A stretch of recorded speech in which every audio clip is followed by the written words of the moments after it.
Guys, সবাই কেমন আছেন? আশা করি সবাই ভালো আছেন। আমিও ভালো আছি। আজকে আমি রান্না করব বিরিয়ানি, তো আপনাদের সাথে শেয়ার করব। চলেন শেয়ার করি। প্রথমে আমি কড়াইতে তেল দিয়ে নিয়েছি। এখানে আছে জিরে বাটা, রসুন বাটা, লবণ, তারপর পেঁয়াজ বাটা। এগুলো আমি সব একসাথে দিয়ে দিব। ভালোভাবে নেড়ে নিব, ভালোভাবে নেড়ে ভাজা ভাজা করে নিব।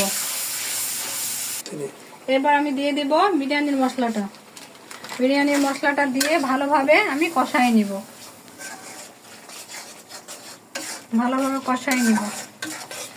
এরপর আমি অ্যাড করব পরিমাণ মতো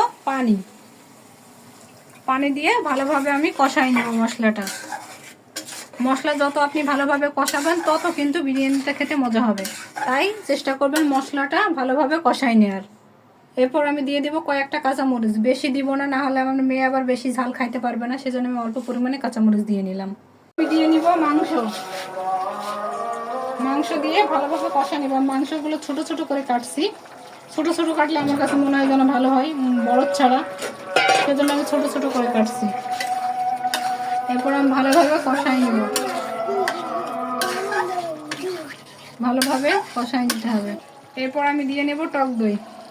আপনারা আপনাদের পরিমাণ মতো টক দই দিয়ে নিতে পারেন। আমি এই 3 চামচ পরিমাণে টক দই দিলাম। টক দই দেওয়ার পর ভালোভাবে আমি নেড়ে ভালোভাবে অনেকক্ষণ ধরে এটাকে কষাইতে হবে। এটা ভালোভাবে কষাই নিব। আর মাংসটা কষানো শেষ। দেখেন উপরে তেল ভেসে উঠেছে। মাংসটা আমি সুন্দরভাবে কষিয়ে নিয়েছি। যত সুন্দরভাবে আপনারা মাংসটা কষাই নেবেন তত কিন্তু বিরিয়ানিটা মজা হবে। তাই আপনারা চেষ্টা করবেন মাংসটা সময় ধরে কষিয়ে নেওয়ার জন্য। আমি অনেক সুন্দরভাবে কষিয়ে নিয়েছি, আপনারাও এইভাবে কষিয়ে নেবেন। প্রথমে আমি পরিমাণ মতো তেল দিয়ে নিলাম।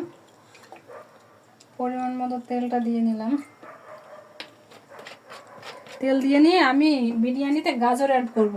গাজর দিলে বিরিয়ানিটা খুব মজা হয়, সেজন্য আমি গাজরটা প্রথমে অল্প একটু ভেজে নিব।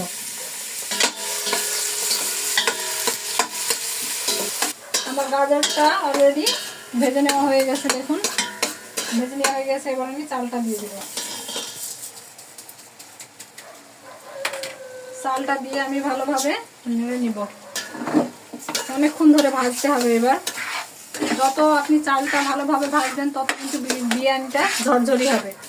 তাই আমি চালটাকে ভালোভাবে ভেজে নিব। আমার চালটা ভাজা হয়ে গেছে। দেখুন কি পরিমাণে ঝরঝরা হয়েছে। চালটা ঝরঝরা হয়ে গেছে। এবার আমি পানি দিয়ে নিব। নিলাম।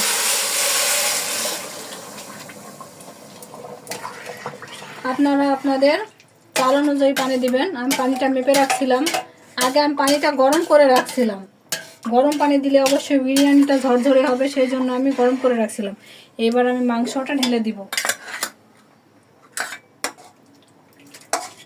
কে কেমনভাবে রান্না করে জানি না, তবে আমি এভাবেই রান্না করি। এভাবে রান্না করলে আমার কাছে মনে হয় যে মজা হয়, সেই জন্য আমি এভাবে রান্না করি। এবার আমি একটু ভালোভাবে নেড়ে নিলাম। আমার বিরিয়ানিটা প্রায় পানি টানি দেওয়া কমপ্লিট। এবার আমি রাইস কুকারে দিয়ে নিব।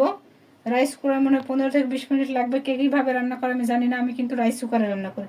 তো আমি এবার রাইস কুকারে দিয়ে দিব। রাইস কুকারে দেওয়ার পর কেমন হলো আপনাদের আপডেট দিব।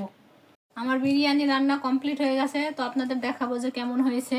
চলেন দেখাই যে কেমন হয়েছে বিরিয়ানিটা। মনে তো হচ্ছে ভালো হয়েছে। দেখাই কেমন ঝরঝরে হয়েছে। খুব মজা হবে মনে হচ্ছে, গাজর দেওয়াতে মনে হচ্ছে খুব মজা হবে। মানে আপনারা যদি না খান তাহলে বুঝবেন না যে কেমন মজা হয়েছে। খুব ঝরঝরে হয়েছে না? খুব সুন্দর হয়েছে, খুব ঝরঝরে হয়েছে। আপনারা দেখেন কেমন হয়েছে। সবাই কমেন্টে জানাবেন কেমন হয়েছে। আল্লাহ হাফেজ, সবাই ভালো থাকবেন। কমেন্ট করে জানাবেন সবাই কেমন হয়েছে। আর যদি বাসায় রান্না করতে চান, আমার রেসিপি দেখে সবাই রান্না করতে পারেন।